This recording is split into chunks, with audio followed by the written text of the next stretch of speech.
Hi guys, Adi here. Welcome back to our series. So in the previous video, we took care of the default page template and made some custom page templates for archives, this one, and for full width. Now it's time to create the contact page with the contact form. So let's go to Coda, and I'm going to duplicate page.php. Oops, wrong button there. So duplicate and get rid of this. So page, I'm gonna say page contact.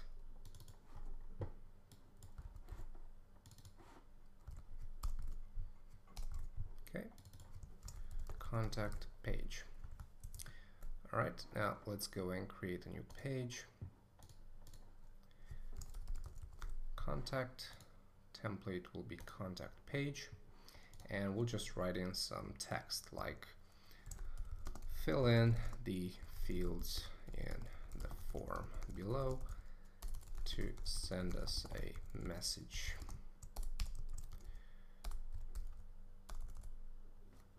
Actually, let's do it like this. We'll get back to you as soon as possible. Okay, we're gonna publish it and then quickly add it to the top menu. So contact, add to menu, save.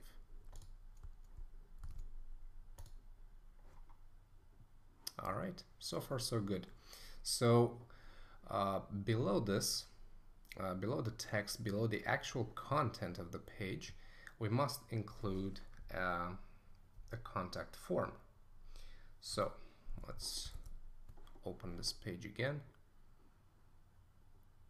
Okay, we don't actually have post navigation here, and I'll do this HR just to separate the content from the form, and I will go to let's see, let's open post HTML. I'm gonna copy the form from the comment here. Let's see, leave a reply. Okay, this one.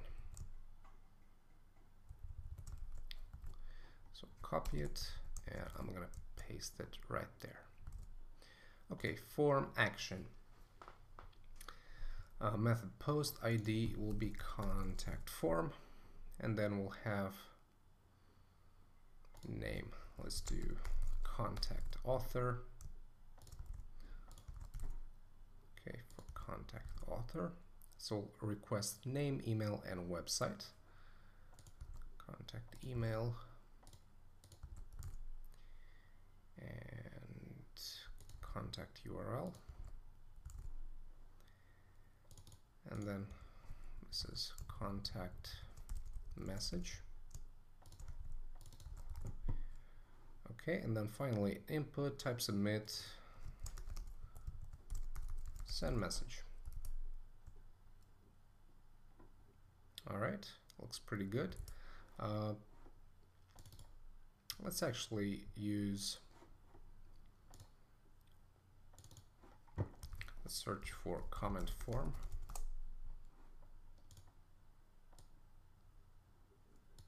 Okay, and I'm going to duplicate this and say contact form.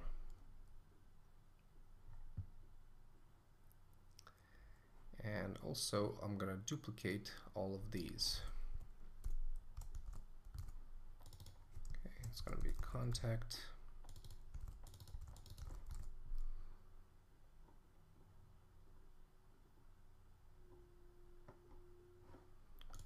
Okay, let's see where else.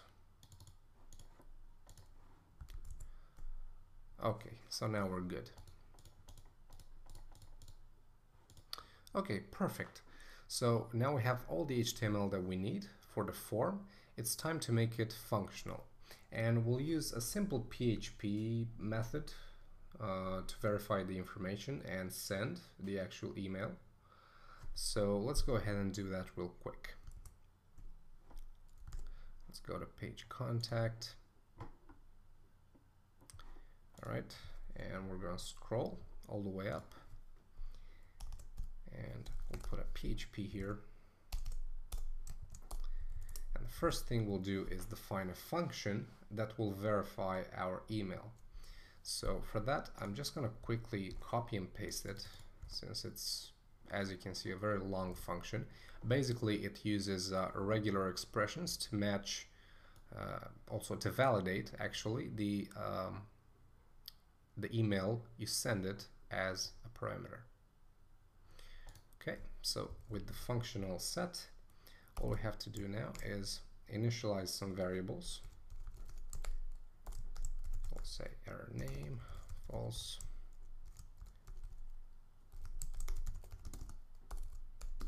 We'll use these variables to verify if the information we introduced is correct. Okay, so error, finally message, false. All right, so the logic behind it is this. When we submit the form, it will submit to the same page, and at the beginning it will verify that information. So to submit it to the same page, we must set its action to echo, or actually the permalink, because we are within the loop and we can get a link to the current page. Okay, so we're submitting this, and also we must add an extra input, type hidden, and the value, or rather name, will be contact submit, contact submit, and the value will be true. All right, something like that. Now with this value, this is hidden, yeah, so it won't show up in the actual form, but it will give us the option to verify if the form was submitted. So if we go all the way up here, we can test with if is set post, oops, string, so post contact submit. Okay, so if this is set, which means if we actually submitted the form, let's do a simple echo form submitted, just to make sure everything works. All right, so okay, we have a small issue here.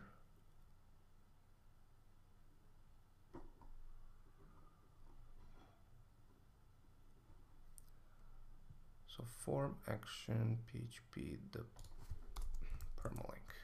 Sorry about that. Okay, so if we click this, we should get a message on the top, form submitted. All right, so it works.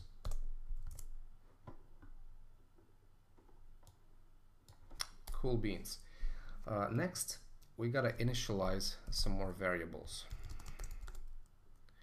Initialize variables for the form fields. Okay, so we'll begin with name, and then we'll get the email, and we'll get the website, and then we'll get the message, and finally we'll get the receiver email. Okay, because we need, you know, a real email address to send that message to. Okay, so with that done, let's check the name. So get the name. We'll start if, and we'll begin with this trim, which basically means it strips the white spaces or any other characters from the beginning and end of a string. That's what trim does. So trim post. Let's get the contact name. what is it? Contact author, sorry. Not name, contact author. So if the result of the trim equals to nothing, then we'll do this. Error name equals true. All right. Else, if we do have a value that's inputted, we'll say name equals, again, trim post contact author. And let's see, contact author. Okay, looks good. Okay, let's do the same for the other two values, like the email. Contact email, error email, contact email, and here it's email. All right, except on email, we must apply another condition, which is to check if the email is valid using this function. Yeah, so we're going to say if trim post contact email equals to this, yeah, or is email post contact email. So we're basically calling the isEmail function that we defined here with our email value. Okay, and actually we can send in the trimmed version. So trim post contact email, like that. Then email error is true, else email will get the contact email. Finally, get the website contact URL. Okay, and trim. Actually, the website is not required, so we don't need to check it again. So all we have to do here is say website equals trim contact URL. All right, something like that. And also let's get the message. Yeah, the most important thing, and I almost forgot. So get the message, and for this we'll do something similar. We're gonna trim it.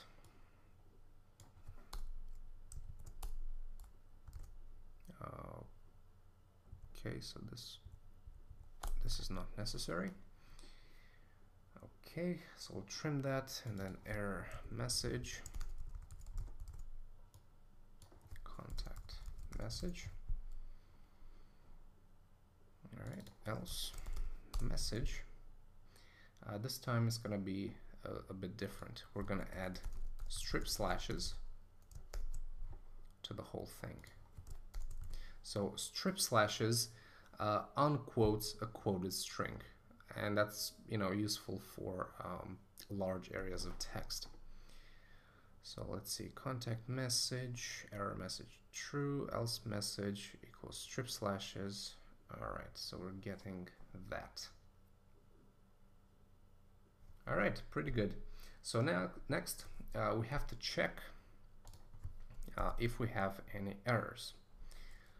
So check if we have errors. All right, and we'll say if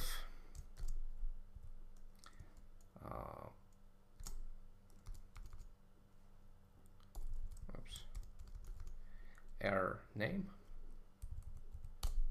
So basically, if error name is false, that's what it's going to evaluate to, and not error email and not error message.